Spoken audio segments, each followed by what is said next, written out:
North, south, east, and west. We take the compass points for granted. But how did the ancient Egyptians view geography?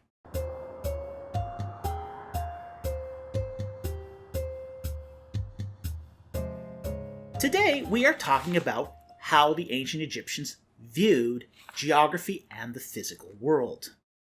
If you wish to help out, please hit that subscribe button. It really matters. And leave a comment. It feeds the algorithm. And if you wish to help us financially, please consider becoming a Patreon member or buying my book, The Ark of the Covenant in its Egyptian Context.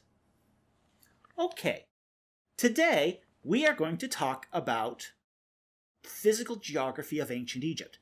Essentially, how did the Egyptians view the physical world, how they orient themselves in the world, and how did they lay out their geography? We, in the modern world, view things according to cardinal or compass coordinates. We have a north, south, east, and west, a longitude and a latitude. And this is the effects of the invention of the magnetic compass. But the magnetic compass was not invented until around 500 AD. The Egyptians did not have a magnetic compass.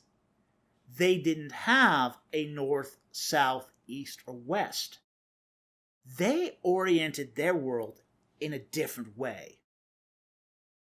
Probably the most important directional factor for the Egyptians was the river. The Nile River. The Nile River ran from south to north, and Egypt, being a river nation, viewed the whole world in two directions: upstream and downstream. When it goes downstream, we would call that north, but they call it downstream. When they go upstream, we would call that south, because the Nile is a south to north running river.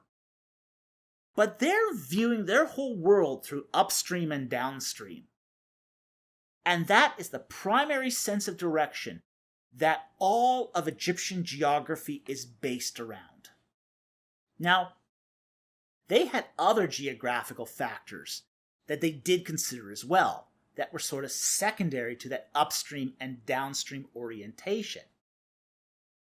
They would talk about the Black Land, the Kemet. This was the land that was flooded during the Nile inundation and covered with a black soil. It was the agricultural land that Egyptians lived on. There was also what was called the Deshret, or the desert. And it was the Red Land, the outside of the Kemet.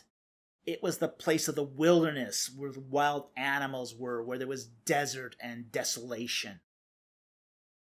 And it was on both sides of the Nile River, both east and west.